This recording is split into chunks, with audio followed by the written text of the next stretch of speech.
Assalamualaikum warahmatullahi wabarakatuh. Perkenalkan, nama saya Alfiansyah Prasetyo Nugroho dari kelas 9B, absen 3. Saya di sini ingin menjelaskan tentang listrik dinamis. A. Konsep listrik dinamis. 1. Arus listrik. 2. Hantaran listrik. 3. Karakteristik rangkaian listrik. 4. Sumber arus listrik. 5. Sumber-sumber energi listrik. 6. Transmisi listrik. B. Penggunaan energi listrik, upaya penghematan dan pencegahan bahaya penggunaannya. 1. Arus listrik. Arus listrik dapat mengalir karena adanya beda potensial. Pada perbedaan potensial terdapat muatan yang bergerak melakukan suatu penghantar atau konduktor setiap satuan waktu. Maka dapat dikatakan dengan arus listrik merupakan muatan yang bergerak setiap satu satuan. Secara matematis dapat dikatakan sebagai I. Arus listrik, Q. Muatan listrik, T. Waktu. Untuk mengukur besarnya suatu arus dalam sebuah rangkaian, kita mengukur dengan ampere meter yang dirangkai secara seri. 2. Hantaran listrik.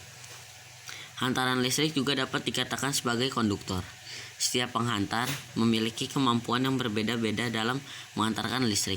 Setiap penghantar memiliki hambatan atau resistor.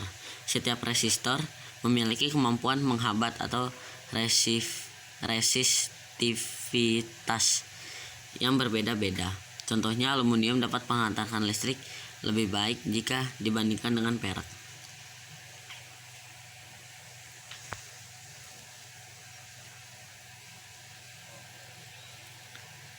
3. Lanjutan rangkaian listrik.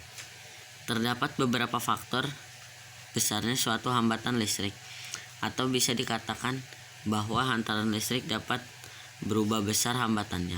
Faktor-faktor adalah: 1. Suhu penghantar. Semakin tinggi suhu resistor, semakin tinggi resistansinya. 2. Jenis bahan. 3. Panjangnya penghantar. Semakin panjang resistor, semakin tinggi resistansinya. 4. Luas. Semakin kecil luas resistor, semakin tinggi resistensinya. 4. Karakteristik rangkaian listrik. Rangkaian hambatan listrik. Sama seperti rangkaian listrik, rangkaian hambatan ada juga yang seri dan ada juga yang paralel. Kita dapat mengetahui besar suatu arus mengalir dalam satu rangkaian.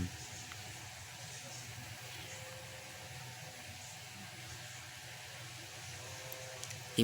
Lanjutan karakter rangkaian listrik. Untuk mengetahui besar arus yang mengalir, kita menggunakan persamaan rangkaian gaya gerak listrik atau GGL dan tegangan jepit rangkaian tegangan baterai sebelum dari arus listrik. Untuk mencari adalah I sama dengan E per R plus R kecil. 6. Arus listrik. 1.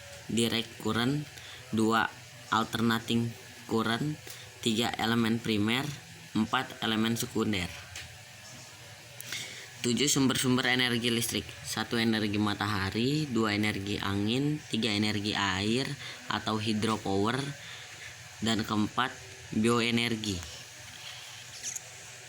8. Transmisi listrik. 1. Sistem pembangkit. 2. Sistem transmisi. 3. Sistem distribusi. 4. Tahap akhir. B. Pencegahan penggunaan listrik. 1. Mencabut kabel dari stop kontak apabila tidak digunakan peralatan listrik. 2. Menghindari air dan kondisi tangan yang basah saat memegang alat listrik untuk mencolok dan meles. 3. Selalu memperhatikan keadaan kabel. Sekian dari saya, kurang lebihnya mohon maaf. Assalamualaikum warahmatullahi wabarakatuh.